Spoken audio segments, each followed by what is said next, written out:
اگر آپ لوگ قسم سے 5 منٹ کے لیے رات کو سوچو بیٹھ کر کہ اگر اللہ رب العزت نے ابھی مجھے بلا لیا اپنے پاس تو کیا میرے اعمال ایسے ہیں؟ کیا مجھے اللہ کامیاب کر دے گا؟ کیا میری نمازیں پوری ہیں؟ کیا میرا اللہ کے ساتھ رابطہ مضبوط ہے؟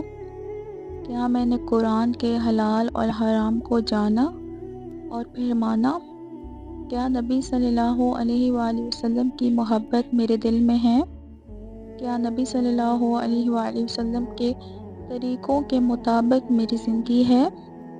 اب حیرت کی بات یہ ہے کہ جس انسان کی زندگی میں اس کے اعمال صحیح نہ ہوں، جس انسان کی زندگی میں اس کی نمازیں صحیح نہ ہوں، جس انسان کی زندگی میں اس کا اخلاق صحیح نہ ہو، جس انسان کی زندگی میں اس کے اللہ کا تعلق مضبوط نہ ہو، کیا ایسے انسان کے ساتھ یہ سوٹ کرتا ہے کہ وہ ناچے، وہ گائے، وہ اپنے لیے دنیا کو زیادہ ضروری سمجھے، وہ اپنی موت کو بھول جائے اور دنیا سے محبت کر لے؟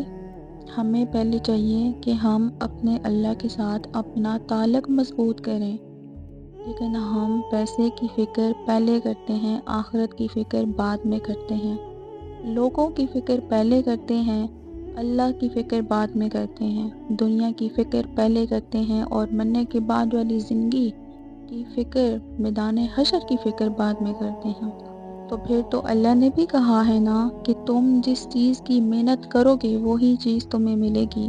خدا کے بندوں، اللہ کو اگنور کر کے دنیا میں نام نہیں بنتا، اور اگر یہ زندگی اللہ کے ساتھ نہیں گزر رہی تو دولت، پیسہ، شہرت، گاڑی، بنگلے، یہ ساری چیزیں تم لوگوں کو کبھی بھی مضبوط نہیں کر سکتی۔